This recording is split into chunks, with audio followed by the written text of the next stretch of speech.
जब किसी मरीज़ की साँसें थमती हैं जब किसी मरीज़ की साँसें थमती हैं और अस्पताल में एक इमरजेंसी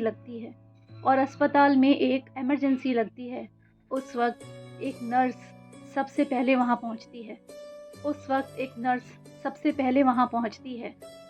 बीपी सबसे पहले उसका लेकर डॉक्टर को वो ही बुलाती है।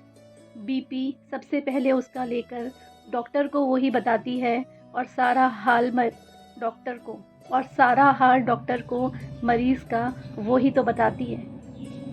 और फिर बिना देर किए वो इमरजेंसी ड्रग्स को समेट कर लाती है। और भले ही कितना भी मुश्किल हो उसके लिए ये सब, लेकिन वो अपनी परेशानियों को भूलकर उस मरीज़ की जान बचाती है। मरीज़ भले ही उस नर्स की अहमियत नहीं समझता, लेकिन वो नर्स अपनी भूमिका नर्स होने की बखूबी निभाती है और अपनी पूरी हिम्मत के साथ डटी रहती है। और फिर ताबड़तोड़ इंजेक्शन डॉक्टर के कहने पर मरीज़ को लगाती है।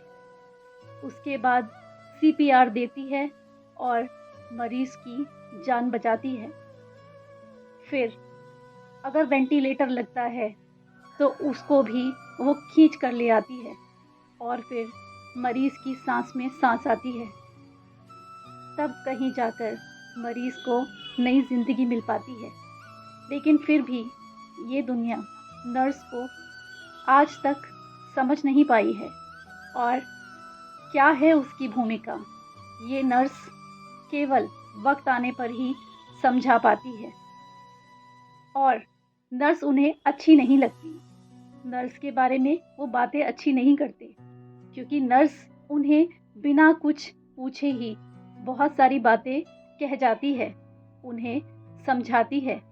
लेकिन उसको उस समय वो बातें समझ नहीं आती हैं, क्योंकि नर्स उनकी भलाई की बातें कहती है जो कि उनके सर के ऊपर से निकल जाती हैं। भले ही वो उस समय उनको बुरी लगती हैं, लेकिन वो बातें मरीज़ के बहुत काम आती हैं। यही तो सिर्फ एक नर्स उन्हें समझाना चाहती है, लेकिन ये उनके कभी समझ नहीं आती है। वो तो सबकी बुरी बनती है, लेकिन फिर भी वो अपनी ज़िम्मेदारी बखूबी निभाती है। तो सलाम है मेरा उन नर्सेस को जो अपनी ज़िम्मेदारी बखूबी निभा रही हैं। भले ही कितने भी लोगों को वो बुरी लगती हों, लेकिन अपने काम पर डटे रहकर वो अपनी ज़िम्मेदारी बखूबी निभा रही हैं। Happy nurses day.